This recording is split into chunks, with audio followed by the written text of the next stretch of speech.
শচীন ও সাঙ্গাকারাকে টপকে গেলেন run machine Kohli, গড়লেন নতুন এক রেকর্ড, পৌঁছে গেলেন এক অনন্য উচ্চতায়। 2025 সালটায় যেভাবে শেষ করেছিলেন ঠিক সেভাবেই 2026টা শুরু করলেন বিরাট কোহলি।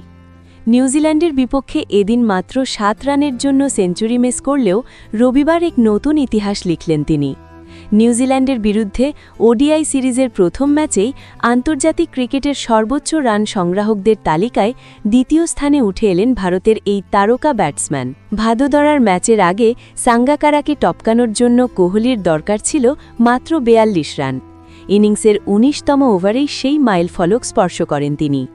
একই সঙ্গে আন্তর্জাতিক ক্রিকেটের সব ফরম্যাট মিলিয়ে কোহলির মোট রান 28,000-এর গণ্ডি পার করল। এই তালিকায় এখন শুধুমাত্র শচীন তেন্ডুলকরের পিছনে রয়েছেন তিনি। এর সঙ্গে এদিন বিরাট আরেক দিক দিয়ে শচীন তেন্ডুলকরকে পিছনেও ফেললেন। আন্তর্জাতিক ক্রিকেটের ইতিহাসে দ্রুততম ব্যাটার হিসেবে তিনি 28,000 রানের মাইলফলকে পা রাখলেন। কোহলি এই রান করে মাত্র 624 ইনিংস খেলে, যেখানে শচীন তেন্ডুলকর এই রানে পৌঁছেছিলেন 644 ইনিংসে খেলে এবং সাঙ্গাকারার লেগেছিল 666 ইনিংস। এক নজরে দেখে নেওয়া যাক আন্তর্জাতিক ক্রিকেটে সর্বাধিক রান করা ব্যাটসম্যানের তালিকা। শচীন তেন্ডুলকর, ভারত 34,337। বিরাট কোহলি, ভারত 28,068।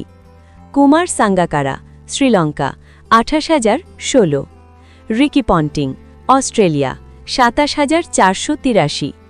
মাহেলা জয়বর্ধনে, শ্রীলঙ্কা 25,957।